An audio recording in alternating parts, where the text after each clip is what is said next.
Hello everyone, welcome again to another Teacher Joseph podcast. This week in our weekly lesson, we're looking at the policy the UK has to open doors to closed buildings once every year for one weekend.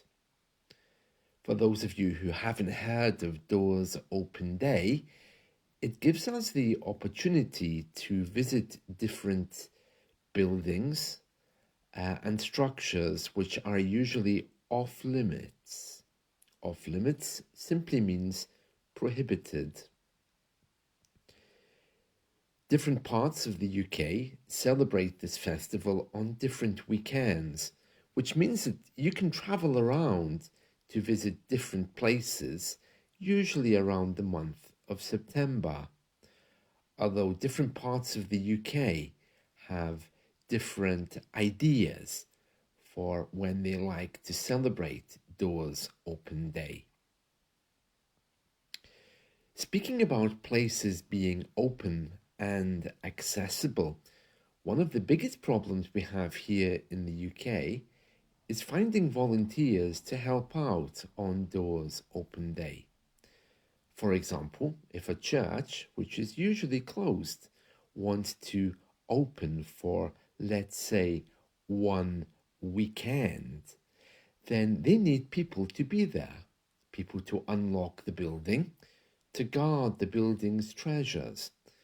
And here in the UK, that number of people simply isn't available.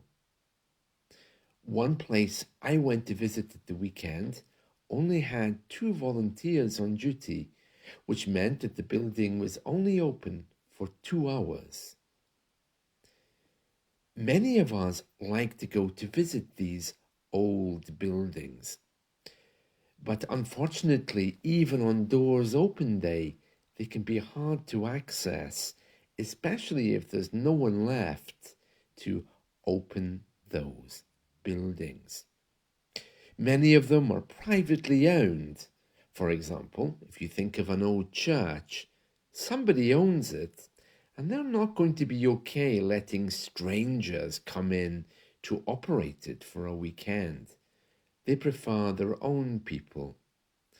But yet, religious people tend to be older, and there's less and less people available to do these things.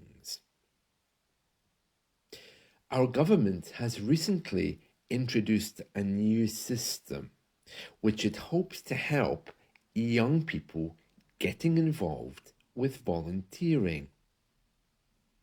It's a good idea to encourage more young people to volunteer for things.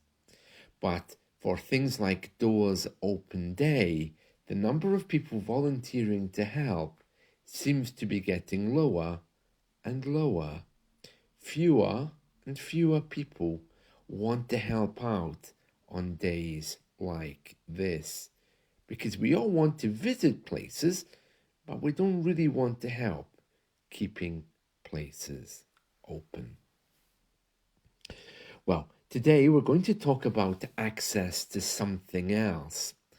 We're going to talk about access to social media.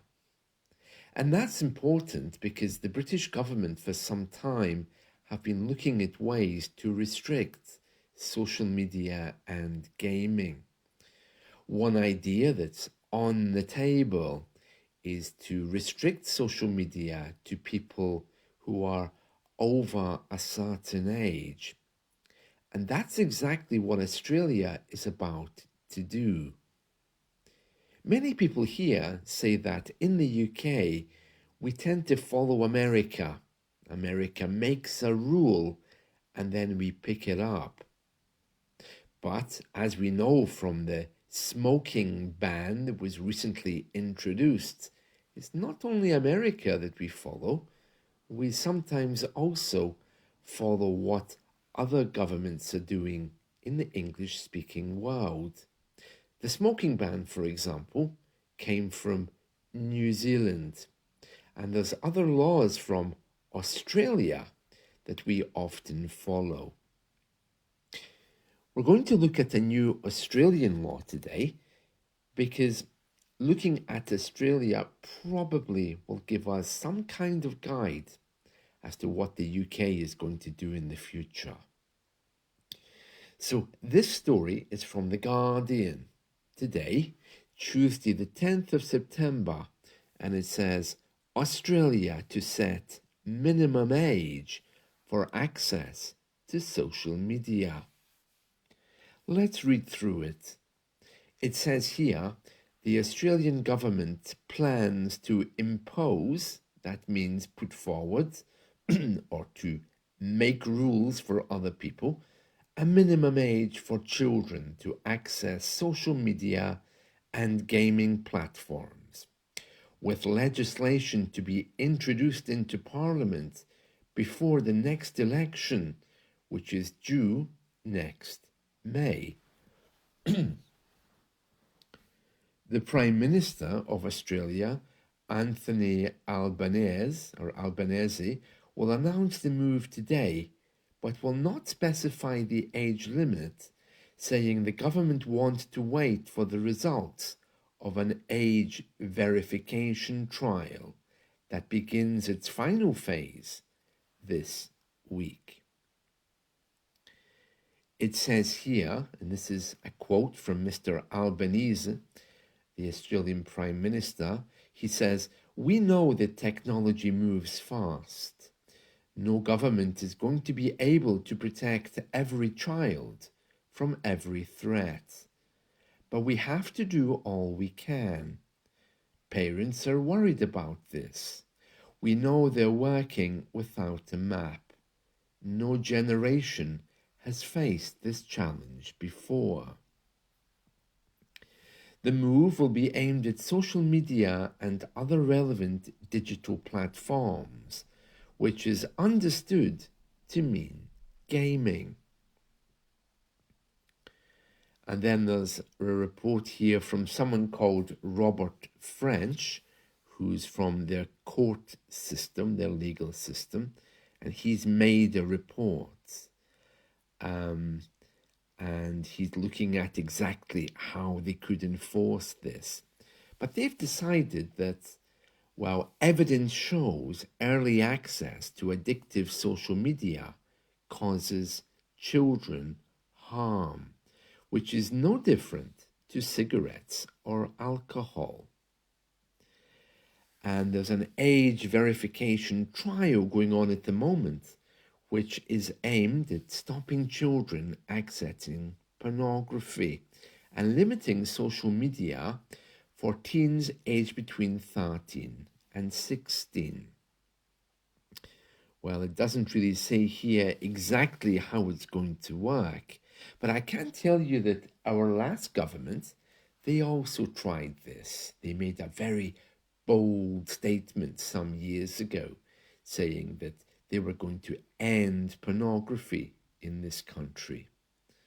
It was a little bit strange, bearing in mind the number of people who use that, but as usual with all of these decisions, it seems to me that they're only looking at the symptoms. They refuse to look at why children want social media, why men and women in the UK do use the internet sometimes in a bad way. It's impossible to just deal with the symptoms without looking at the cause. They need some kind of higher idea or some kind of different way of tackling this. Just refusing to give people access to something they want isn't going to make anyone very happy. Well, that's my opinion anyway. So if Australia sets limits for accessing social media platforms, then I'm sure the same thing is going to happen here. We don't have any age verification, except there is some kind of a scheme here which some young people can ask, that there's a type of photo card young people can ask for, but it's only to give them certain discounts and also to prove that they're under 16 if they're going to certain venues. It's not really designed to handle something like access to social media, and it's only available in some parts of the country. So, unless they give us all some kind of official ID, I don't really see how this would work. Bearing in mind our laws around democracy, there's also going to be court challenges because there's some parents who feel that they have a right to give their children whatever they ask for. So that's a different kind of access we're discussing today about Australia, which is going to set a minimum age for access to social media platforms. So whether you like it or not, it seems to be this is going to be our future. If it comes in Australia, then it's only a matter of time before this catches on around the world. Well, that's it for me. That's it from me for now. So I hope you've enjoyed this article, which came from The Guardian today, the 10th of September, all about access. And if you haven't seen my weekly lesson, please go and download it. It's at teacherjoseph.com and just choose the menu at the top. There's plenty of idioms and phrasal verbs for you to learn there. See you. Bye.